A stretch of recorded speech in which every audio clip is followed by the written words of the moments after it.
Saya terheran-heran dengan adanya chips di semua pohon di kota Guangzhou ketika saya ke sana beberapa waktu yang lalu. Hotel yang saya tinggali kebetulan di depannya ada taman yang cukup besar. Sore hari saya menyempatkan gerak-gerak sedikit untuk melepas penatnya karena panjangnya meeting. Karena ada chips di pohon itu, saya terus mengikuti langkah saya bukan sekedar hanya di sekitar taman, tapi saya terus berjalan keluar dari taman tersebut. Setiap langkah saya selalu memperhatikan pohon-pohon yang ada di sekitar saya, dan saya heran karena tidak ada satupun pohon yang tidak ada chipsnya, pohon yang besar. Jadi saya terus saja mengikuti jalan tersebut sehingga akhirnya saya bingung di mana posisi saya sekarang. Karena jalan selama 1 jam tersebut menurut feeling saya di awal adalah arahnya berputar sehingga kembali lagi ke hotel tersebut. Tapi ternyata saya nggak ketemu hotel tersebut. Mungkin karena saya banyak ngelamun. Isi kepala saya ya chips tadi. Saya bertanya, ngapain sih pohon dikasih chips? Lalu seperti kebiasaan saya sebagai seorang introvert yang agak pemalu, saya malu kalau bertanya pada orang. Maka kotak ajaib saya adalah membuka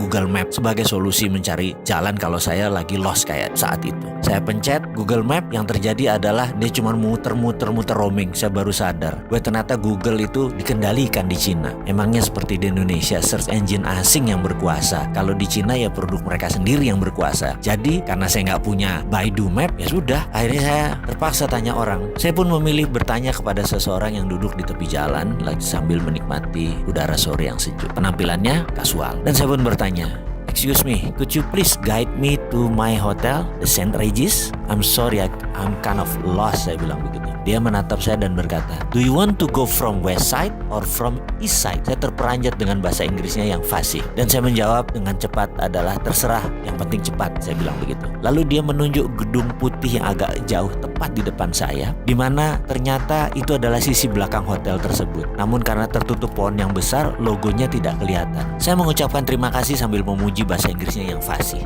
dan juga memastikan apakah dia pernah tinggal di luar negeri atau sekolah di luar negeri. Lalu dia menjawab, "I never been abroad, but a couple years ago, I have a business export to America, so I need to be able speaking their language by phone and email." "Nice," saya jawab singkat. Lalu kembali saya bertanya, "And how about now? Still in business?" Dia jawab sambil menegakkan posisi berdirinya jadi lurus. "Yes, I'm business in Africa. Africa is one of China future.